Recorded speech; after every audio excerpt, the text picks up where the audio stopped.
नमस्कार विद्यार्थी मित्रांनो,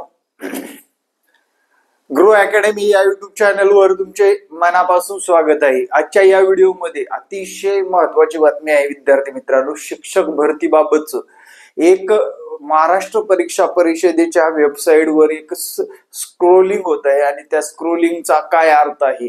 येणाऱ्या आगामी काळामध्ये विद्यार्थी मित्रांनो थर्ड टेटचं सर्वात मोठं संकेत म्हणायला कुठलीच हरकत नाही।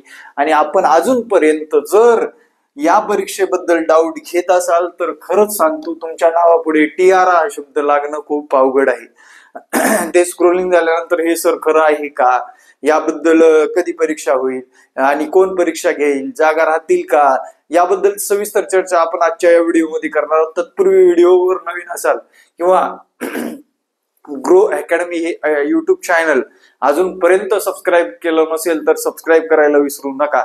चला मित्रांनो, आपण प्रत्यक्ष वेबसाईटवर जाणार आहोत। तर मी सध्या महाराष्ट्र परीक्षा परिषदेच्या वेबसाईटवर आहे मित्रांनो। इथे पाहू शकता तुम्ही महाराष्ट्र MSCE च्या वेबसाईटवर आहे आणि हे स्क्रोलिंग बघा, शिक्षक अभियोग्यता व बुद्धिमत्ता चाचणी TIT 2025 चे नियोजन लवकरच परीक्षा परिषदेमार्फत करण्यात येत आहे। तरी पात्र उमेदवारांनी सदर परीक्षेबाबत आवश्यक पूर्वतयारी करावी असे आवाहन करण्यात येत आहे। मित्रांनो, कसलं मोठं संकेत आहे की थर्ड डेट आपली 100% होणार आहे। आता कुठल्या महिन्यात होणार आहे, बऱ्याच लोकांचा प्रश्न असतो की सर TAIT एक्झाम कुठल्या महिन्यात होणार आहे। मित्रांनो, याबद्दल आपण आता सविस्तर चर्चा करू। तर पहिला मुद्दा म्हणजे टेट 2 TAIT टेट 2 2022 याची आता 2025 मधली सेकंड फेज चालू आहे। मित्रांनो, सेकंड फेजच्या नियुक्त्या पत्रक मिळाल्यानंतर आपल्याला ही जाहिरात मिळेल। त्याचं एक कारण सांगतो मित्रांनो, तुम्हाला कितपत पटतं ते महत्वाचं आहे। आता बरेच लोक म्हणतात की टेट 2 चा काही संबंध नाही वगैरे वगैरे, पण संबंध असल्याशिवाय दुसऱ्या गोष्टी होत नाहीत। टेट 2 मध्ये बिंदू नामावलीनुसार ज्या काही जागा आहेत त्या 21,000 पदसंख्या पूर्ण भरल्यानंतर किंवा त्याबद्दलचा निविदा निघाल्यानंतर TAIT थर्ड साठी किती जागा रिक्त आहेत त्याची वित्त विभागाकडून मंजुरी घेऊन तेवढ्या जागा करता TAIT 3 एक्झाम होत असते। मित्रांनो, लक्षात घ्या, म्हणजे वित्त विभागाकडून मंजुरी आवश्यक असते की वित्त विभागाला सांगितलं जातं की बाबा अमक्या अमक्या 10,000 जागा आम्ही, फॉर एक्झाम्पल बोलते, 10,000 जागा आम्ही टेट 3 च्या माध्यमातून भरणार आहोत। मग त्याचा निविदा निघेल, त्याच्यानंतर परीक्षा कुणाला द्यायची हा एक मुद्दा आहे। आणि जवळपास मित्रांनो 99% परीक्षा ही IBPS पॅटर्ननुसारच होणार, लक्षात घ्या। कारण सध्या मार्केटमध्ये जर विचारात घेतलं, दोनच परीक्षा घेणारे कॉन्ट्रॅक्टर आहेत, ते म्हणजे TCS आणि दुसरं म्हणजे IBPS, आणि त्या माध्यमातूनच आपणच विद्यार्थ्यांना मार्गदर्शन करतोय। मागच्या 6 महिन्यापासून विद्यार्थ्यांना मार्गदर्शन करतोय। आता सुद्धा एक नवीन बॅच आहे, ज्या विद्यार्थ्यांना जॉईन करायचंय त्यांनी या संपर्क क्रमांकावर संपर्क करावा। शक्यतो विद्यार्थी मित्रांनो, आता विद्यार्थ्याचा जास्त ओघ असतो, त्यामुळे मला संपर्क क्रमांकावर व्हॉट्सअप केला तरी काही हरकत नाही।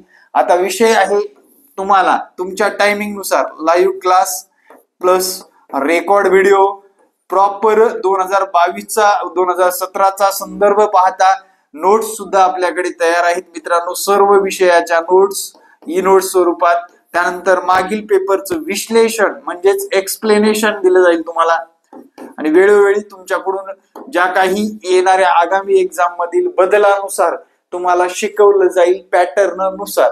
विद्यार्थी मित्रांनो, शिकवण्याची पद्धत जर विचारात घेतली, exam oriented plus basic concept clear, त्यानंतर तुम्हाला ऍडव्हान्स म्हणजेच IBPS नुसार शिकवलं जातं।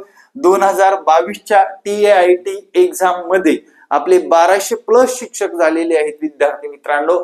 तुम्ही आजूबाजूच्या शिक्षकांना विचारा की तुम्ही कुणाकडून मार्गदर्शन मिळवलं होतं, तर तिथे आपलं नाव आल्याशिवाय राहत नाही, कारण आपला काही हंगामी क्लास नाहीये विद्यार्थी मित्रांनो, रेग्युलर क्लास। आणि आपला एकही दिवस खंड न पडता 2022च्या परीक्षेनंतर एकही दिवस न खंड पडता कंटिन्युटी ठेवून आता 2025 ची परीक्षेसाठी तयारी करतोय आपण, म्हणजे 23-24 गेलेलं आहे आपलं परीक्षेसाठी। या परीक्षेला आपल्याला सामोरे जायचे. बरेच विद्यार्थी 6 महिने, 8 महिने, 1 वर्ष झालं आपल्याकडे तयारी करतायत. त्यांचा तर याच्यात फायदा 100% होणारच. ते शिक्षकच होणार, त्यात काही डाऊट नाही. पण तुम्ही जे येत आहेत तुम्हाला सुद्धा शिक्षक करण्याची हमी असेल विद्यार्थी मित्रांनो. फक्त रेग्युलर क्लास आणि वेळोवेळी सांगितलेल्या गोष्टी करणं गरजेचं आहे. क्वालिटी आणि महत्वाची म्हणजे क्वांटिटीपेक्षा आपण क्वालिटीला महत्व देतो आणि विद्यार्थ्यांना एक व्यवस्थितरित्या प्लॅटफॉर्म म्हटलं तर ग्रो अकॅडमी आहे. तुम्ही प्लॅटफॉर्मवर येऊ शकता. दुसरा मुद्दा, आता परीक्षा कोण घेणार याबद्दल आपण सविस्तर चर्चा केली. दुसरा मुद्दा म्हणजे परीक्षा कोणत्या महिन्यात होईल. साधारणपणे आता आपल्याला अंदाज बांधावा लागेल की परीक्षाची जाहिरात या महिन्यात येईल आणि साधारण या परीक्षा. मित्रांनो मी एक डेट सांगेल, जूनच्या पहिल्या आठवड्यात तुमची परीक्षा व्हायला बसली आहे. कुठल्या? जून महिन्याच्या पहिल्या आठवड्यामध्ये तुमची परीक्षा होईल. डॉट का सांगतो याच्या मागचं एक लॉजिक आहे मित्रांनो. पहिला मुद्दा म्हणजे जाहिरात किती काढायची हे सर्वात प्रथम ठरत असतं. सर्वात प्रथम जाहिरात किती म्हणजे वित्त विभागाकडून मंजुरी यायला साधारण 15-20 दिवस, 1 महिना, 1.5 महिना जाऊ शकतो याच्यामध्ये. दुसरा महिना, मग जाहिरात आल्यानंतर तुम्हाला फॉर्म भरण्यासाठी साधारण 21 दिवस दिले जातात. जाहिरात आल्यानंतर फॉर्म भरण्यासाठी जाहिरात जर समजा जर तुमची आज आली, आजच्या डेटला जाहिरात आली, तर तिथून पुढे 21 दिवस तुम्हाला हे अर्ज करण्यासाठी दिले जातात. 21 दिवसानंतर एक 10-12 दिवसाचा स्लॅक असतो मध्ये आणि त्यानंतर परीक्षेचं नियोजन असतं पॅटर्न नुसार. आता सध्या जर बघितलं IBPS कडे समाज कल्याणच्या परीक्षा आहेत, त्याच्यानंतर त्या IBPS कडे अजून दुसऱ्या जर महाजनको या परीक्षा आहेत. म्हणजे दुसऱ्या परीक्षेचंही नियोजन करून आपलं साधारण जून तरी साधारण या परीक्षेसाठी TIIT थर्ड साठी उजळलेला असेल विद्यार्थी मित्रांनो. पण तुम्ही गाफील राहू नका.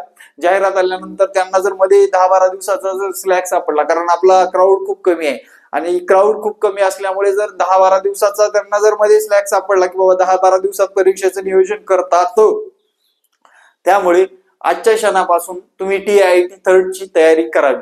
महत्वाचा मुद्दा म्हणजे अजून एक गोष्ट सांगतो, 100 पेक्षा कमी मार्क आहेत टेट 2 मध्ये, त्या विद्यार्थ्यांनी सरळ काय करायचे, थर्डची तयारी करायला लागायचे.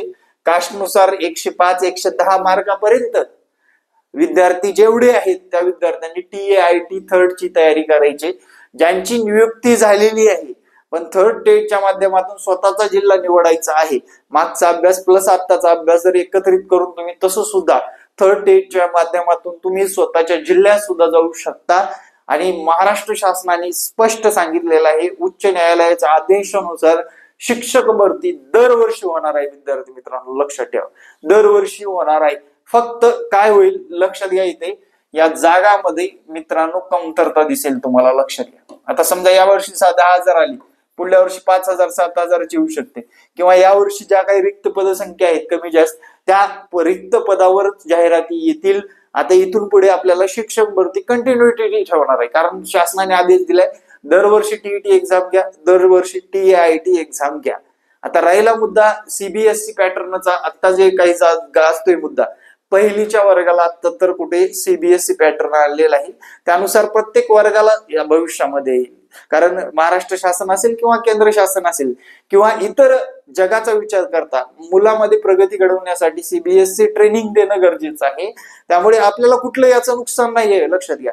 या पॅटर्नचं आपल्याला कुठलंच नुकसान नाही, फक्त आपल्याकडून या परीक्षा पास करून वधवून घेतल्या जाणार आहेत आणि त्या परीक्षा पास करूनच आपल्याला पुढे स्टेप बाय स्टेप जायचं आहे. लक्षात घ्या, आपल्याला टॅलेंट पण आपल्याला दाखवणं गरजेचं आहे. विद्यार्थी मित्रांनो आपली बॅच चालू आहे. ज्या विद्यार्थ्यांना बॅचला ऍडमिशन घ्यायचे त्यांनी मला हा संपर्क क्रमांक सेव्ह करायचा आहे. तुमच्या अनेक काही अडचणी असतील तर मला व्हॉट्सअप करायला विसरू नका. वेळोवेळी व्हिडिओ पाहत चला मित्रांनो. येणाऱ्या आगामी काळामध्ये तुम्हाला आपल्या ग्रो अकॅडमीच्या माध्यमातून अनेक अपडेट मिळून जातील. Thank you very much. जय हिंद मित्रांनो, भेटू नेक्स्ट व्हिडिओ मध्ये. जय हिंद, जय महाराष्ट्र. धन्यवाद.